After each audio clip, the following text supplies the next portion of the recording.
Hey, do you want to come over and make a pot of tea, bring your favorite crystals? We could talk about our birth charts, spirits, the latest house spells we've been doing. Welcome to the neighborhood. I'm that witch next door.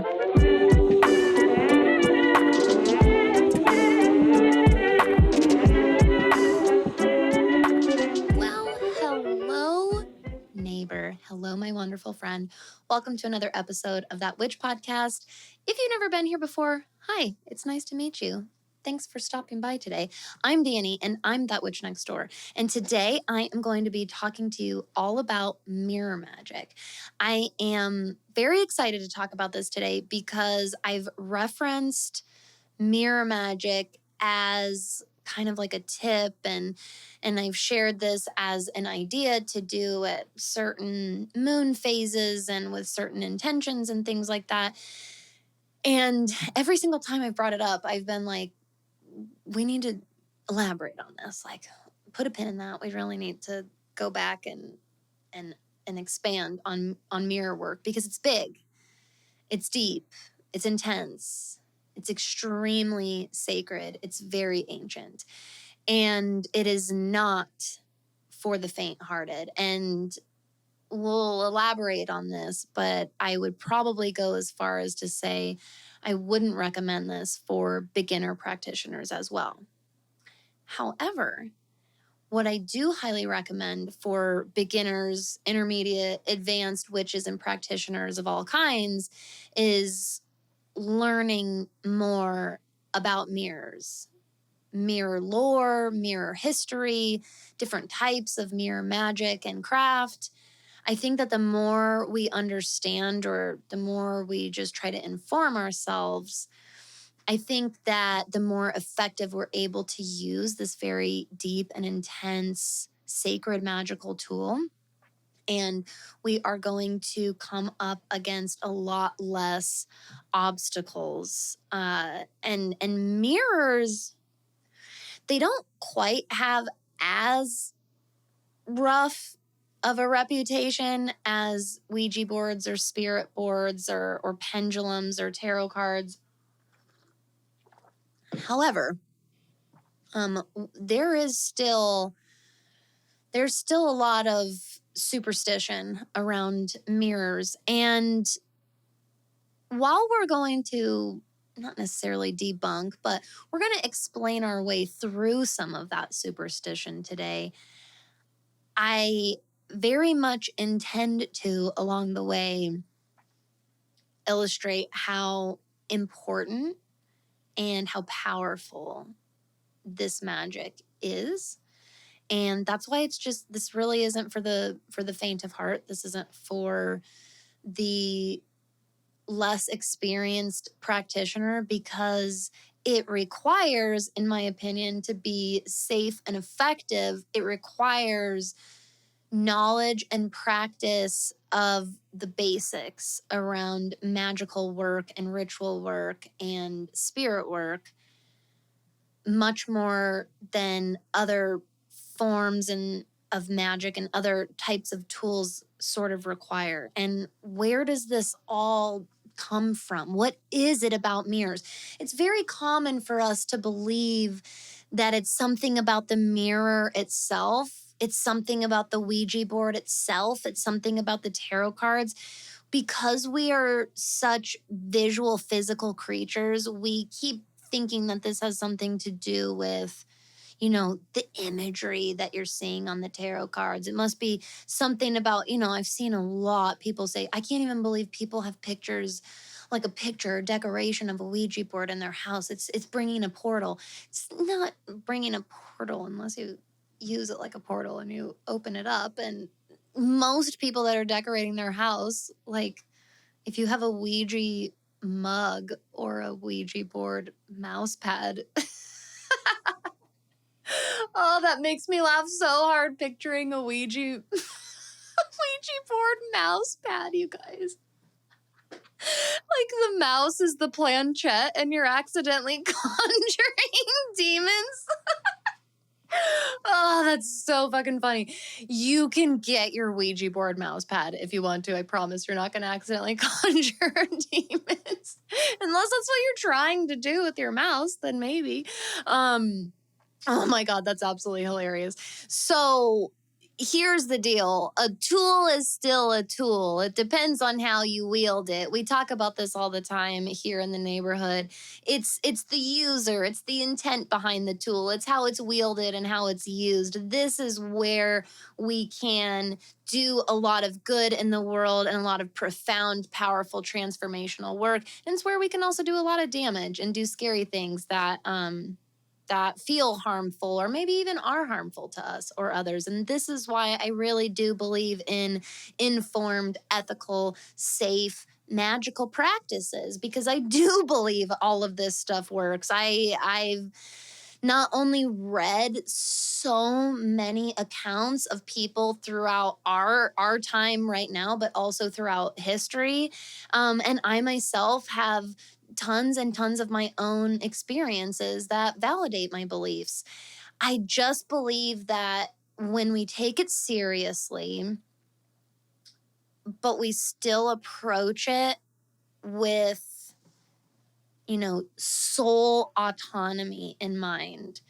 This is why we can have the laid back, laughing approach to accidentally conjuring a demon with a mouse pad.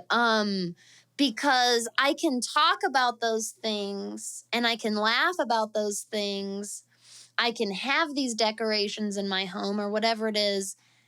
And because I am constantly maintaining the belief and the inner knowing that I have total autonomy over my soul and my being, all beings do,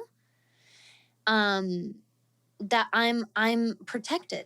It's one of the most fundamental, foundational mindsets to having a very successful and safe and ethical witchcraft practice, because I don't believe that a curse or a hex could take me down. I believe that one could be cast on me. I believe that they have been cast on me. A couple instances where I know for a fact that they were. I also have literally as equally strong, if not a little bit stronger of a belief that I have the power to break that. When I bring my awareness to that penetration of my aura, of my energy, if I am feeling somebody or something entering into my space, it is 100% within my abilities and capabilities.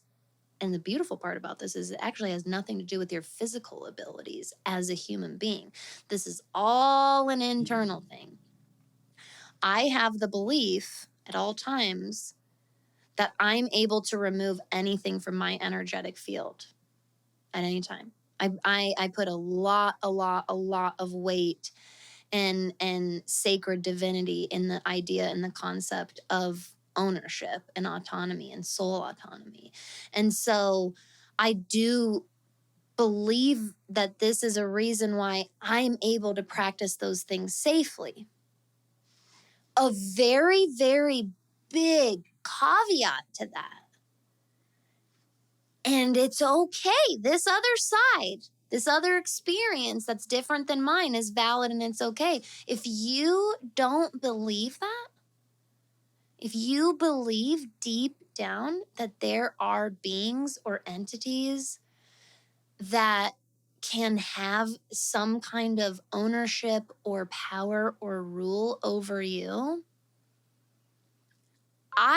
first of all, I'm not going to be able to convince you otherwise. Your own belief comes from you, and your belief is everything. It's everything when it comes to this work. And so if you go into using a mirror or a spirit board or a pendulum or tarot cards, even an astrology chart, if you go into that believing that evil is waiting for you and might find you and might be there and might take you over, you're instantly projecting out and starting to create that possibility and therefore reality for yourself. So honestly, the cool part about this whole conversation is you could almost make a whole episode out of just this and this theory and kind of debate like what is true soul autonomy, how much control do we have over our energetic field? Is it all simply up to perception? I believe that in a lot of ways that it is, because I think that the placebo effect proves this. I think it supports that theory. And so there's a reason why some tools call to you, and there's a reason why some tools, that doesn't feel safe, that doesn't feel right for you, that doesn't resonate. If mirrors are one of those things, that's okay. I still encourage you to learn about them, however. Regardless of how long you've been practicing witchcraft and magic and your experience level, I do think that the more information that we expose ourselves to in different types of magical workings and methodology and tools available to us, I think that nothing bad comes from that. I think it only furthers and expands our understanding. And so no matter how you feel toward mirrors and mirror work, and even if you might feel a little like this kind of gives me the heebie-jeebies, I'm a little nervous to work with mirrors, or I'm a little nervous to try scrying. I had a really intense mirror experience when I was a child. That's a really common one. I encourage you to stick around. I encourage you to listen and learn a little bit more, because I hope that I can soften up any sharp edges a little bit today. I hope that some kind of fun, accessible, friendly approach to all of this can kind of help take that edge off a little bit, maybe dissipate some of the fear a little bit. But ultimately, what I want to do is I want to spread information. I want you to feel like if you're going to practice something, like you have some kind of foundation of knowledge supporting you going into that new practice. Or if this is something you have dabbled in or tried, again, I want the more information, the better. I really do believe that. And I think that it'll give you an even greater understanding and therefore connection to your mirror and to your mirror work. Now, I'm a Leo rising. I do a lot of mirror work. Ever since I was a kid, I am still this way. I am a person that if my reflection is visible to me somewhere in the room or the space that I'm in, I can't stop staring at myself. Now, this is different for everybody. Some people do that in a very admiring way. Some people stare at themselves in a very self-critical, self-deprecating way. For me, it depends on the day. It depends on the day. But no matter what, if I can see my reflection, that's why I can't watch myself record videos for social media or for YouTube. So right now, if you're watching me on YouTube, I can't see myself. I have to have the camera view hidden away on the computer, or I will hyperfixate on it. And it's hilarious. So what's funny is my daughter, who's a Leo sun, she's the exact same way with seeing herself on camera, seeing herself in reflective surfaces. She cannot look away. It's so funny. And I remember my mom telling me that when I was little, stop looking at yourself in the mirror. I'm trying to talk to you. So for me, in my experience, mirror magic works. We go hand in hand. It made sense from an early time in my rediscovery of witchcraft in this life. I had been doing mirror work without realizing that's what I was doing since I was a very young child in my room. I have been using mirrors and what they can provide and my reflection and all that for a very long time. And this is why I think that some people are just very naturally called to it. I think that some people, it's a good fit for them. It's the same way that for some people, astrology just fits and works. For some people, like casting runes, it just fits and works. They just get it. It just naturally fits in with who they are. And mirrors are definitely that for me. And there's a lot of us like this. And that's why I think that the more information that you have about them, the less it seems like this elusive thing that could potentially harm you. And by harm, I guess I mean a couple of things. Oh my goodness. I guess I mean a couple of things. Number one, lots of us have, especially if you're a millennial, but honestly, even generations before that, and who knows, maybe generations after that, you'll have to let me know. We grew up with our own version of mirror lore and stories and things that you could do. And so a lot of us played Bloody Mary in the mirror. We played Candyman. I definitely played both of those. We'd scare the shit out of ourselves. And quite honestly, that was the point, was to scare the shit out of ourselves. I did read that Bloody Mary is pretty old. It's a pretty old, what do you even call that? Activity? Is this an activity that people do? It's an old game, an old mirror game and originally where it came from was girls, usually teenage girls, would look in the mirror, and when I was researching it, there were all different kinds of ways. Some of them, it said you had to be a staircase leading up, there couldn't be any lights at the top of the staircase, and you had to be holding a candle, and the mirror had to show you a staircase behind you.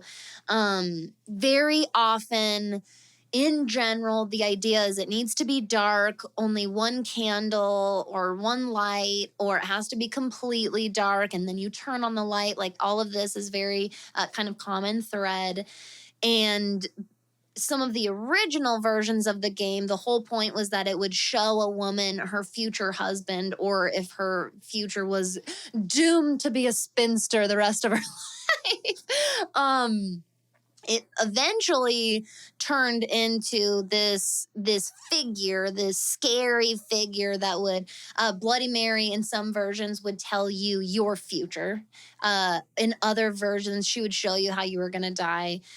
When I was a kid, we believed, what did we say? We believed that Bloody Mary would show up, but I think that if she showed up with if she showed you dead, like you were really going to die. There was something, I can't remember it right now, but there was something where if a certain thing happened, you would die or disappear into the mirror. And it was like a crapshoot. I remember that. It was like, you probably will be safe, but you might not.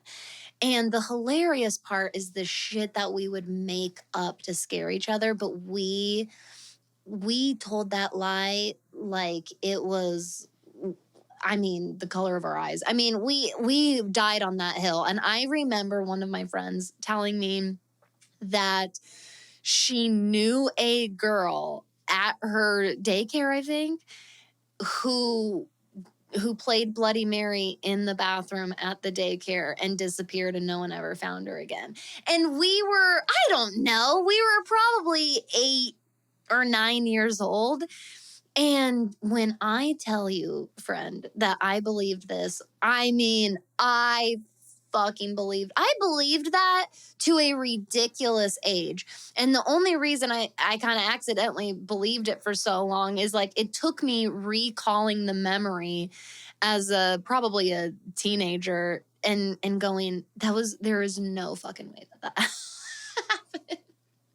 There's no way that a little girl at a daycare facility played Bloody Mary and disappeared and no one ever found her from the bathroom ever again.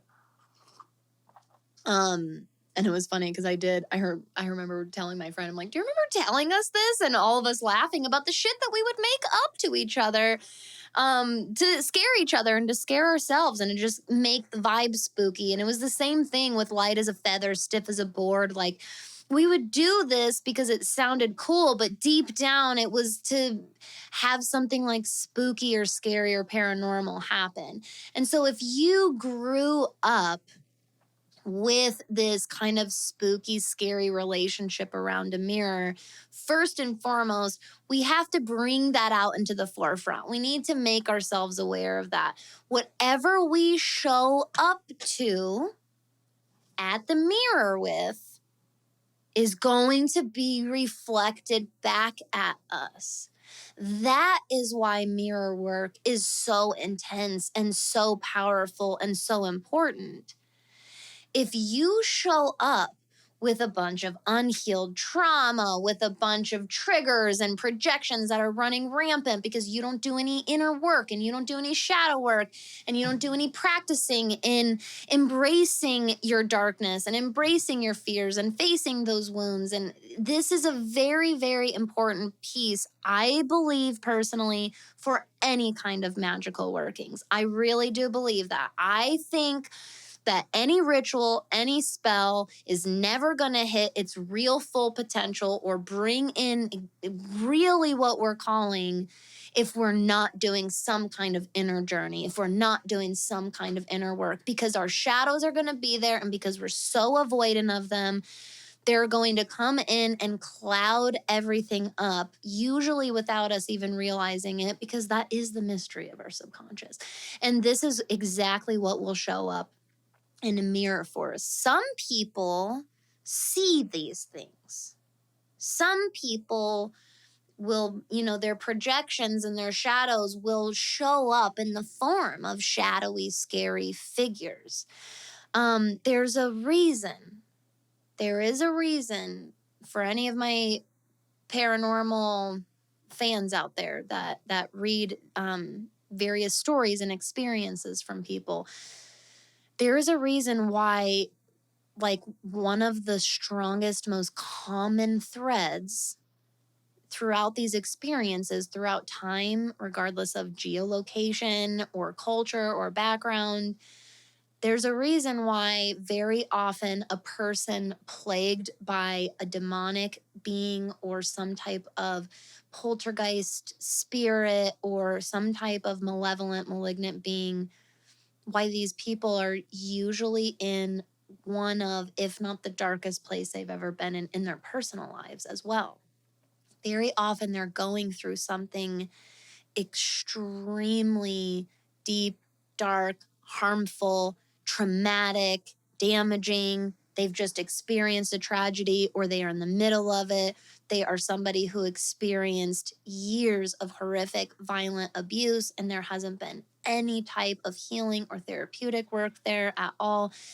These wounds, these shadows, these triggers, these traumas, these memories, these events, these things stay with us. They imprint themselves on our energy through our emotion and through how we experienced the event itself, and we carry them with us, and they form into our shadows. I did not realize this was going to turn into a mini shadow work crash course, but here we are. It's important context for this. This stuff is going to project outside of yourself into your environment around you to get your attention. That's why. It's to get your attention so that we can integrate our shadow, so we can face our fears, so we can face our wounds in spite of them. Ultimately, the goal here is self-conceptualization, self-actualization, self-acceptance of whole self. This is holistic self-acceptance. That's what shadow work is a part of. Because your mirror reflects this crystal clear image of you in this life, whether you realize it or not, you're not just perceiving your physical body in the mirror, you are also perceiving your ethereal body. You're also perceiving your astral body.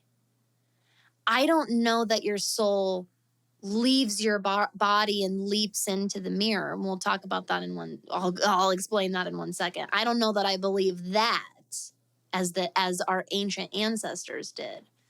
I do believe, however, that because our astral body, our ethereal body, our physical body, because our soul body, we're all of those things are connected to us.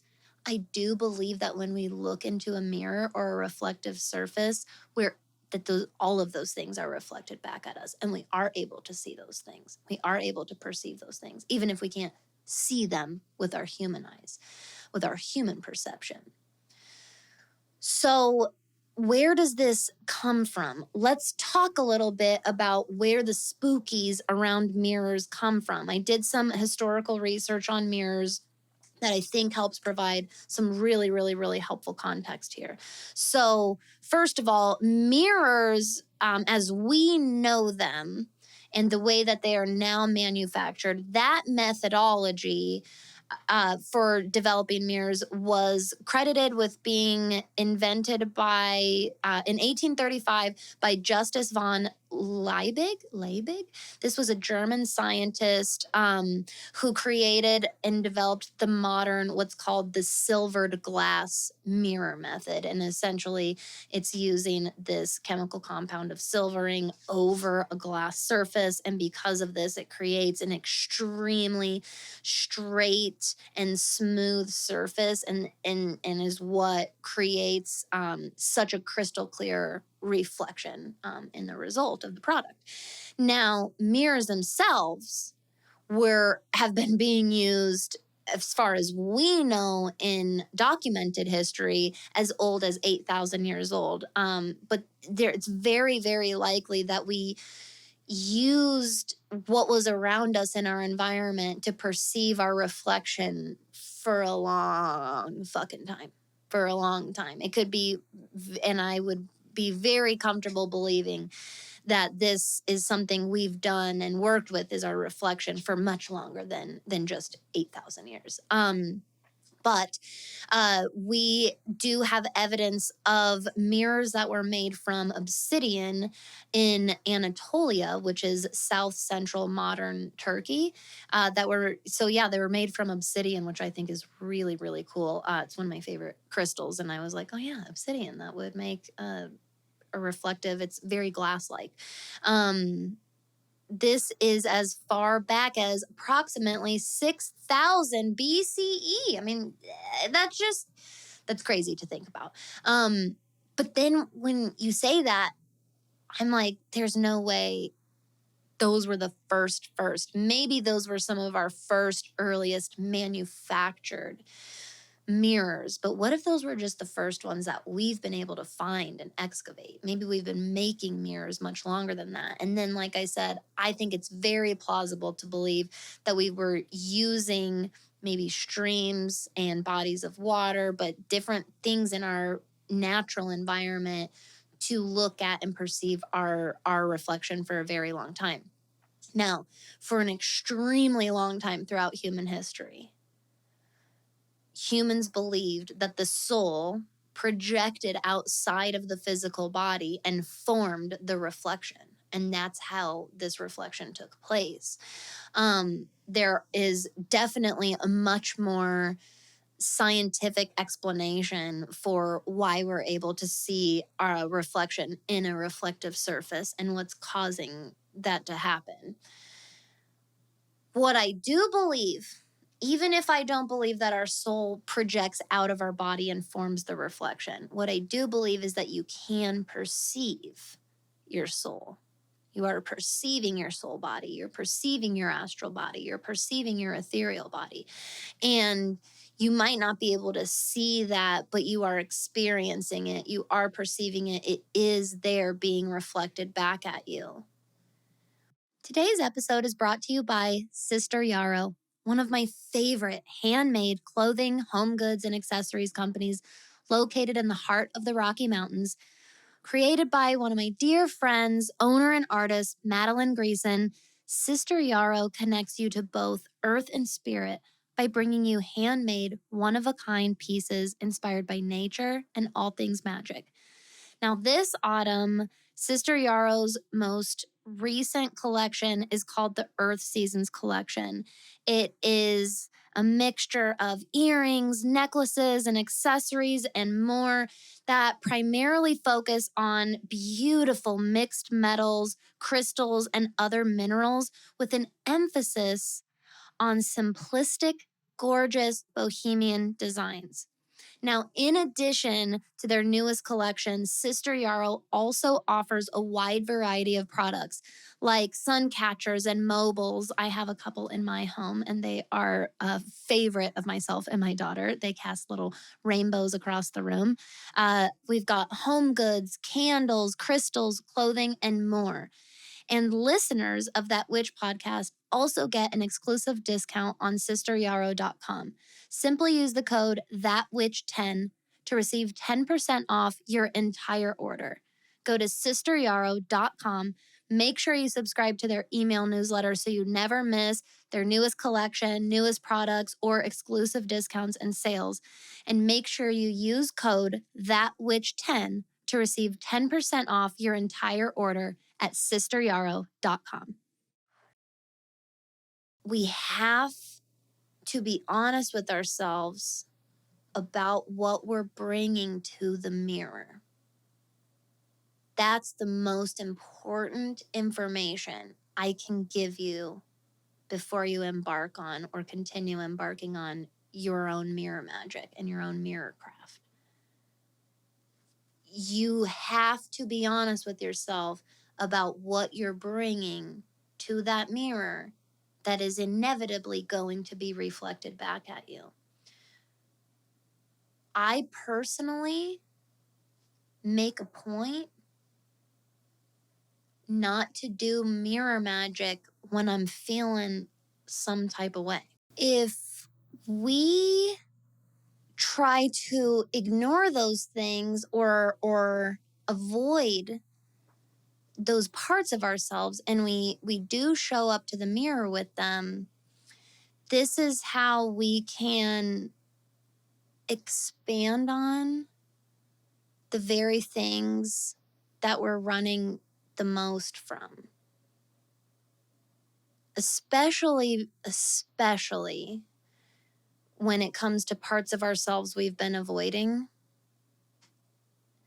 It's kind of like your shadows take that opportunity to really be seen.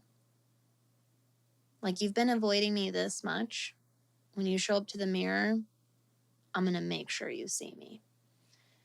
And I believe this is why we can have, like, within a couple of days of each other, we can have these moments of looking in the mirror and just really enjoying what we see reflected back at us.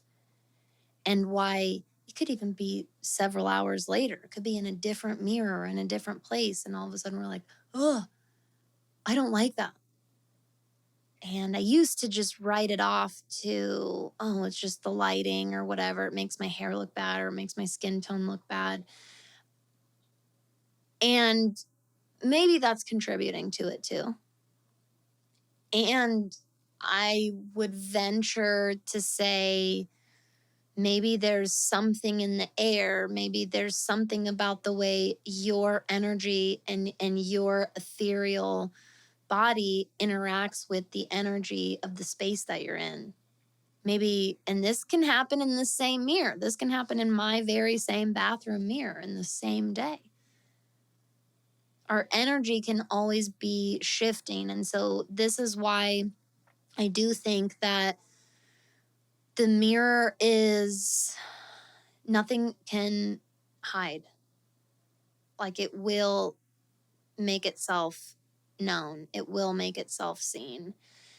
And that's why this isn't for the faint of heart.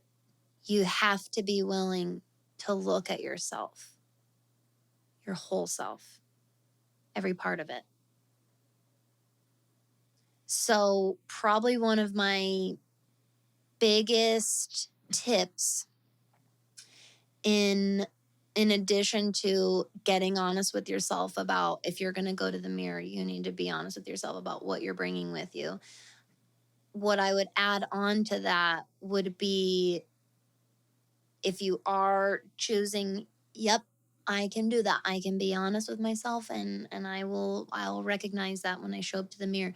Okay, well then the next step is you have to be willing to keep loving yourself and accepting yourself, choosing yourself, no matter what you see and what's shown to you. You can't just finally reveal yourself to yourself and then abandon and run away, just like has very likely been done to you by other people that didn't accept parts of you. You can't do that same rejection to yourself.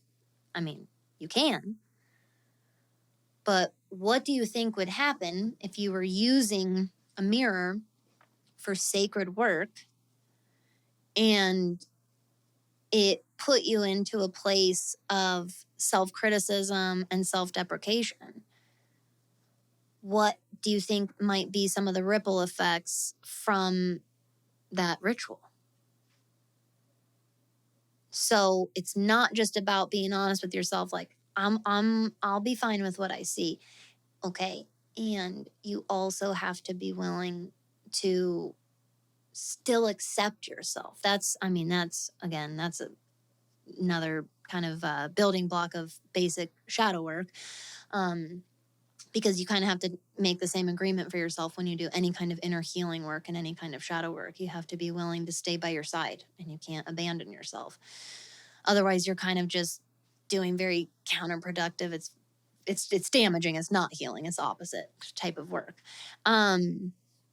So I get honest with myself about when it's a good time for mirror work and when it's not a good time. And there are plenty of times where I'm like, this is totally normally something I would do, is like repeat this affirmation or this prayer to myself in the mirror. And I'm not in the right place for that today. And that's okay. All right. That's okay. Now, I mentioned scrying.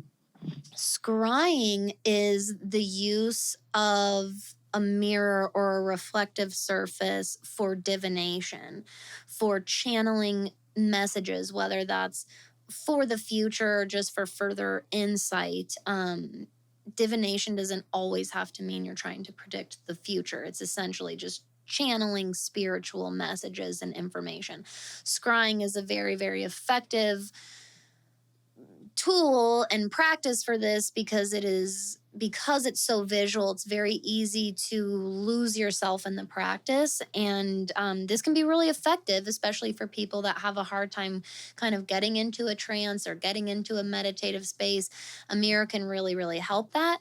I also would recommend, another caveat there, I would also recommend that a person doing any kind of scrying, doing any kind of mirror work, is somebody who is well versed in protection magic, cleansing magic, and grounding practices.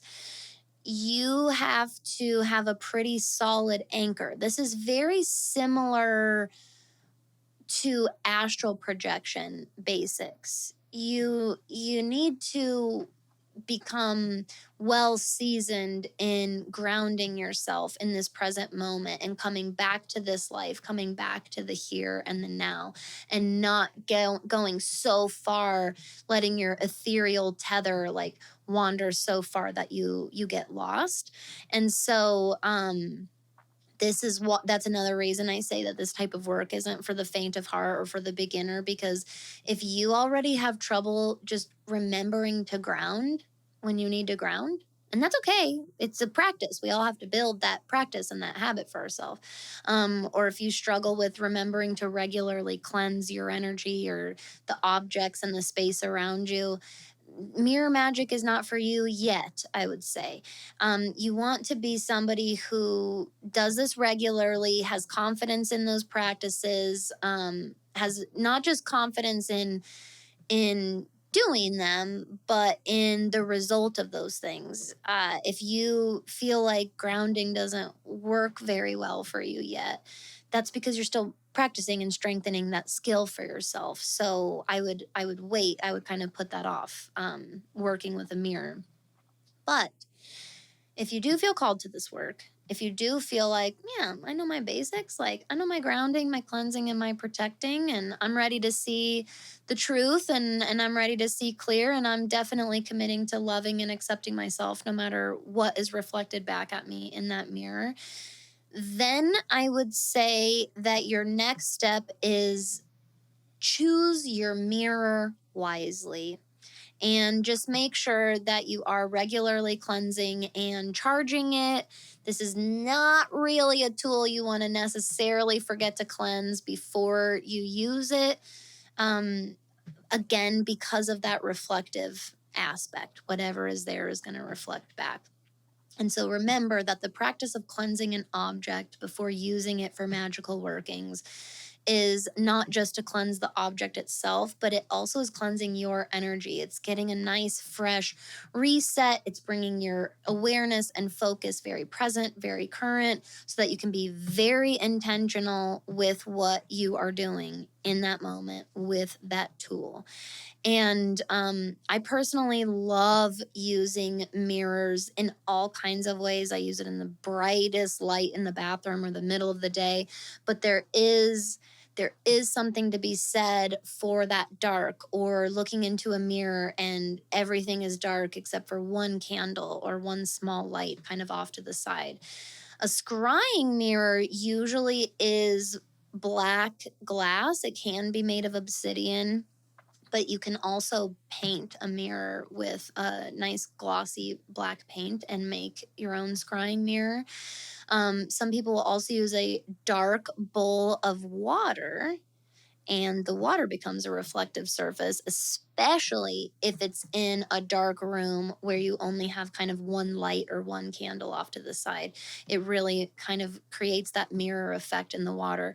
And essentially all you're doing with scrying is you're gazing into the mirror to achieve a meditative state or a trance, and you're allowing images to come through. For some people, it's more of a somatic experience and like a sensation throughout the body. But for a lot of people, it is a very, very visual practice. And it's shapes and words and images that you're seeing and that you're perceiving.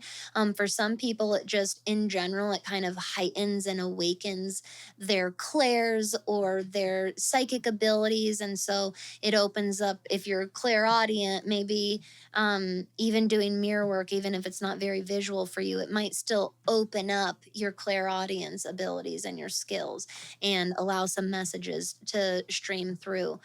I also use mirror work in just a very standard standing, looking at myself and speaking to myself. So probably my most common use with a mirror is speaking affirmations and prayers to myself, because it really, really helps me anchor into the words that I'm saying if I'm looking at myself.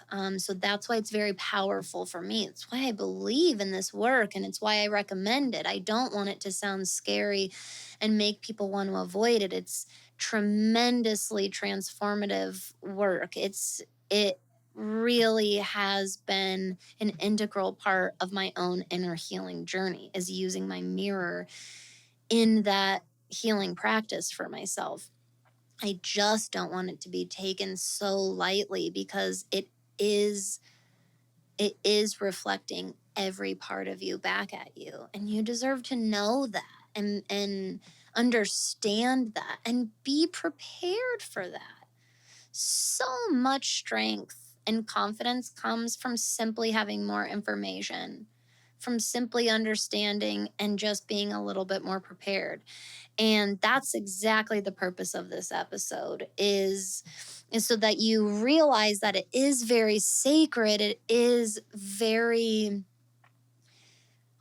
ancient, powerful work that you're doing when you work with your reflection in a mirror. And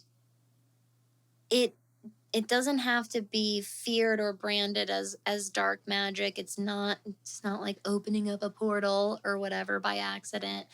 I would say that as long as you use a lot of these points as a guide, you will be walking into your mirror work with a nicely stocked tool bag. You could walk into that pretty confidently, as long as you, let's kind of recap here, as long as you keep in mind that you need to be honest with yourself about what you're bringing to the mirror that day and what you're carrying in your energy, and whether or not it really is a good time, if you're in the right space for that or not.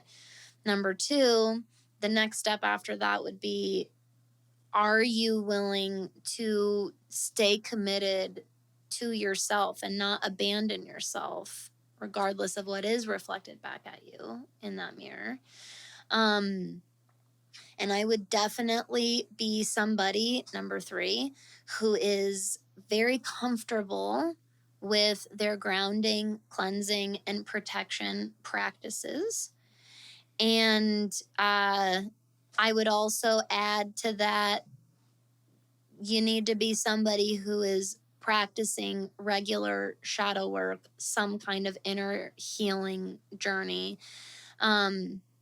some type of self-reflective practice that you already do for yourself. Yeah, it makes the world of a difference. So I hope that this provides you with some context around mirrors. And if this is something that gets you really excited and you just want to learn more about it, I did put some links in the show notes for some of the sources that I found. I even found a new podcast that I really like, which is awesome, which is called Fabulous Folklore with Icy. And it is this really, really great podcast from a witch out in, I'm trying to go to the main page, and I'm sorry, I'm not very good at using Spotify here. But the host, Icy, is a badass witch that I learned a lot from her spells and scrying. It's called Mirrors and Magic, Mythology and Folklore, and it provided a lot of jumping off point for me to continue exploring and learning. So I will link her show as well as some of the other resources that I was reading. If that's something that you want to continue learning for yourself, is like the history and the background and the lore behind mirrors. Don't be afraid of this tool, especially if it's one that's calling to you. But don't show up to it empty-handed and uninformed either. If you have any questions about this type of work, I would love to help you out, especially if you have any experiences that you want to share with me, or you want to share with the neighborhood and on the show, get any clarity about for yourself. We would love to hear that and share that with you. So don't hesitate to reach out. But I'm excited for you. This is really cool, transformative work. And I hope that this episode kind of ripples out into maybe stamping out some of the unnecessary fear around mirrors, and gets us to just treat it with respect and reverence, which is what it deserves. It's a really powerful tool. So thank you, my neighbor, for your time today and every day. You are a very, very important, special part of our community here, and it means so much to me that I get to connect with you every week. I hope you have a wonderful rest of your day. I hope you get to have a fun weekend, and make sure, of course, that you stay safe and stay magical out there. What is That Witch School? Well, it's kind of my twist on Patreon. See, for as little as $5 a month, you can get instant access to our entire back catalog of incredible bonus content, like bonus episodes, witchy lessons, a ton of astrology resources, guest teachings, and so much more. But I didn't want to just keep the magic going in between episodes with bonus content. I wanted to keep the learning going, and I wanted to keep the community going. So I also offered tiers that opened up opportunity for continued intentional, magical academic learning, as well as opportunity for creating community with like-minded witchy individuals. For just $30 a month, you can get full, complete access to everything inside That Witch School, including our exclusive members-only social media platform on Mighty Networks, where right now, witches and energy practitioners and students just like you are all learning, working together, sharing together, and supporting each other week in and week out. We talk about the show, we share dreams that we've had, we share each other's tarot readings, and ultimately we support each other as magical beings in a very anti-magical world. You can join us today at thatwitchnextdoor.com/enroll to learn more and start your enrollment today.